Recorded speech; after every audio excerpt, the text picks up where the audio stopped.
मोदी सरकार के 11 साल पूरे होने पर एक और जहां बीजेपी अध्यक्ष जेपी नड्डा ने प्रेस कॉन्फ्रेंस कर सरकार की उपलब्धियों को सामने रखा, वहीं 11 साल की उपलब्धियों को लेकर बीजेपी महासचिव दुष्यंत गौतम से बातचीत की हमारे असिस्टेंट एडिटर ललित नारायण कांडपाल ने। मोदी सरकार के 11 साल पूरे हो गए हैं और आज बीजेपी के राष्ट्रीय अध्यक्ष जेपी नड्डा ने 11 साल की उपलब्धियों को बताते हुए कहा कि एक प्रेस कॉन्फ्रेंस में उनको समेट पाना बेहद मुश्किल है। वहीं दूसरी ओर कांग्रेस पार्टी अपनी बात कह रही है। 11 साल की उपलब्धियों पर बात करने के लिए मेरे साथ मौजूद हैं भारतीय जनता पार्टी के महासचिव दुष्यंत गौतम जी। उनसे बात करते हैं। सर, कैसे देख रहे हैं 11 साल की उपलब्धियों में, किन उपलब्धियों को सामने रखना चाहिए? देखिए, 11 वर्ष की उपलब्धियों के बारे में हमारा राष्ट्रीय जगत प्रकाश नड्डा जी ने बड़ा विस्तार से आज प्रेस कॉन्फ्रेंस के माध्यम से बताया है। सेवा, सुशासन, गरीब कल्याण के 11 वर्ष और विकसित भारत के अमृत काल। हमें भारत के इस 75 वर्षों के अंदर जो भारत हमें मिला था, भ्रष्टाचार युक्त भारत था। माँ बेटे 5,000 करोड़ के घोटाले की जमानत पे छूटे हुए थे। हमारे शासन में नहीं थे, उनके शासन में ही थे। हर व्यक्ति नोच रहा था देश को। एक एक आलम देखो, MNREGA card bogus, ration card bogus, director bogus, विद्यार्थियों का भी भर्तियां बोगस।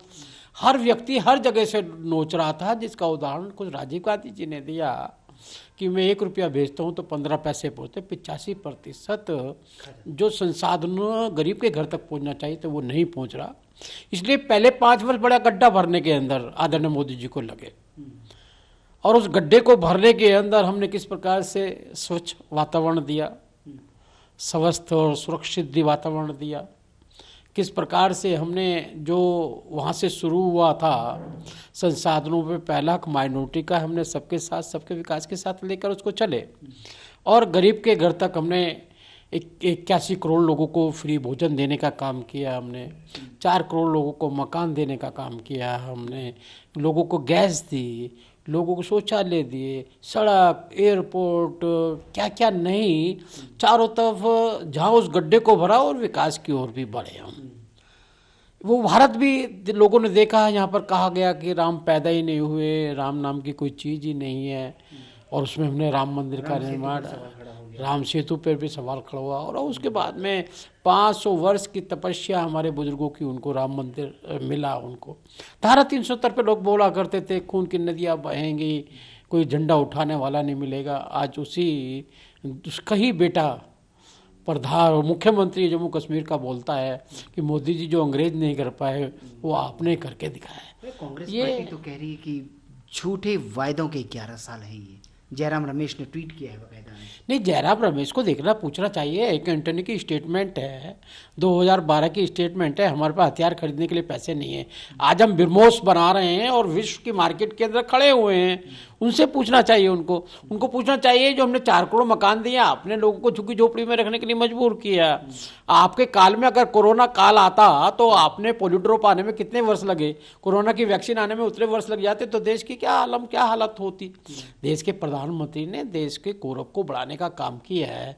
आप जहाँ पर पाकिस्तान के मत्था टेका करते थे, आपके पास 91,000 सैनिक भी उनके कब्जे में थे, उसके बाद भी पाकिस्तान के अंदर घुटने टेकते थे। आज वो भारत है जिसपे प्रधानमंत्री ने कहा नजर झुका के बात करेंगे, नजर उठा के बात करेंगे, नजर में डाल के बात करेंगे।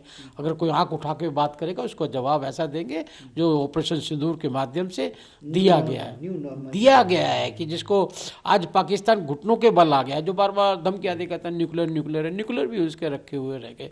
तो आज बदलता हुआ है विकसित भारत, अमृतकाल मतलब जिसके अंदर हमारे देश की जनता को गुलामी की कोई भी निशानी नहीं दिखाई दे। एक ऐसा भारत जो अपने पैरों, अपने कंधों पे, अपने मजबूती के साथ अपने पैरों पे खड़ा हो।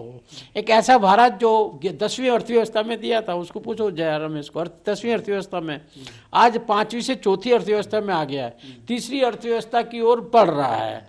तो लगातार जिस प्रकार से विकास देश का हुआ है उसको झुटलाया नहीं जा सकता। झूठ बोल के राजनीति करेंगे तो वही हालत हो गई, 0 पे आएंगे और आने वाले समय में और भी राज्यों में 0 पे आएंगे।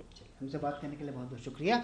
तो दुष्यंत गौतम साफ तौर पर कह रहे हैं कि कांग्रेस पार्टी भले ही इसे झूठे प्रॉमिस कहती रहे, लेकिन विकास दिख रहा है और देश आगे बढ़ रहा है।